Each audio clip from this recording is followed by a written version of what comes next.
I think कहीं ना कहीं कई सालों से नॉन सीरियसली कभी स्कूल में, कभी यहाँ कभी वहाँ योगा करते आए। लेकिन आई थिंक सीरियस प्रभाव योगा का जब पड़ा, जब फिल्म्स के करते करते, एक्शन फिल्म्स करते करते, स्टंट्स करते करते बॉडी बहुत सारी इंजरीज हो गई।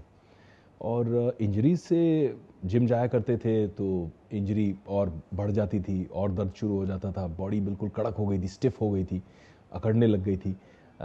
सुबह उठते तो कभी गर्दन में दर्द, कभी शोल्डर में दर्द, कभी पीठ में दर्द।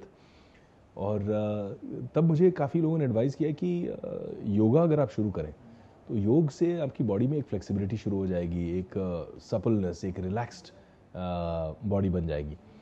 और 6-7 साल से काफ़ी संयम के साथ में मैं फॉलो कर रहा हूँ। सुबह सुबह उठकर रोज़ 1 घंटे का मेरा योगा सेशन रहता है।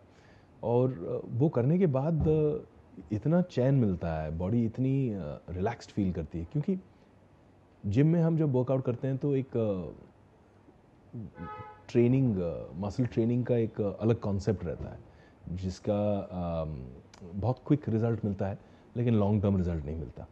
और योगा का मेरे हिसाब से सबसे बड़ा एडवांटेज ये है कि आपको टोनिंग और वर्कआउट भी मिलता है, साथ में आपको स्ट्रेचिंग भी मिलती है, दोनों चीज़ें, फ्लेक्सिबिलिटी भी बढ़ जाती है आपकी। नमाज के भी कई ऐसे नमाज पढ़ने के दौरान बहुत बढ़िया बात कही आपने। क्योंकि कुछ ही समय पहले मैं यही बात कह रहा था कि रिलीजियस मुद्दा बनाते हुए कुछ लोगों ने कहा है कि नहीं, अगर हम मुसलमान हैं तो हम योगा नहीं कर सकते हैं। सबसे पहले तो मैं खुद बचपन से मेरे इतने सारे मुसलमान दोस्त रहे हैं, दोस्त भी नहीं भाई हैं मेरे। उनके घर में मैं पला बड़ा हुआ हूँ, वो मेरे घर में पले बड़े हुए हैं और हर चीज़ साथ में की है हमने। तो कभी मुझे ऐसा नहीं महसूस हुआ कि उनमें और मुझ में कोई फ़र्क आ गया क्योंकि मैं योगा कर सकता हूँ और वो नहीं कर सकते हैं। क्योंकि अगर उन्होंने ओम कह दिया या मैंने इंशाल्लाह कह दिया तो कोई बहुत बड़ी प्रॉब्लम आएगी, कहर टूट पड़ेगी। तो आई थिंक ये सारी बातें पॉलिटिकल है। मुझे इनफैक्ट याद है कि उनके ग्रैंडफादर मुझे कहा करते थे, जो बड़े ही एजुकेटेड मुस्लिम जेंटलमैन थे, वो बताया करते थे कि जिस तरह से जब आप नमाज़ पढ़ते हैं तो उसके अंदर ही योगा का कि इतने सारे पॉस्चर्स हैं और वो इतनी साइंटिफिकली क्रिएटेड चीज़ है। अगर ओरिजिनल इस्लाम को देखा जाए तो बहुत साइंटिफिक रिलीजन है, बहुत सोच समझ के इबादत करते वक्त भी आपकी बॉडी को जिस तरह से, आपकी डाइजेशन को जिस तरह से, आपकी ब्लड सर्कुलेशन को जिस तरह से फ़ायदे मिलते हैं, वो चीज़ मतलब बहुत ही ग्रेट माइंड्स ने सोचकर इस चीज़ को साथ में एक क्रिएट किया है। अब उस चीज़ को अनदेखा करते हुए पॉलिटिकल गेन के लिए छोटी बातें करना ये शोभा नहीं देता। मुझे नहीं लगता कि अच्छी बात है। ओके, योगा डे आ रहा है, लोगों से क्या कहना चाहेंगे? और उसके साथ साथ एक सवाल और करना चाहूँगा। समागम, रुचि काफ़ी बेहतरीन हिंदी होती जा रही है, आपको शुरू से थी। तो क्या राजनीति में आने का इरादा है विवेक आपका? और मोदी जी से क्यों? बहुत करीब, अगर हिंदी अच्छी हो तो राजनीति में आ जाता है आदमी, ऐसा है? ठीक है।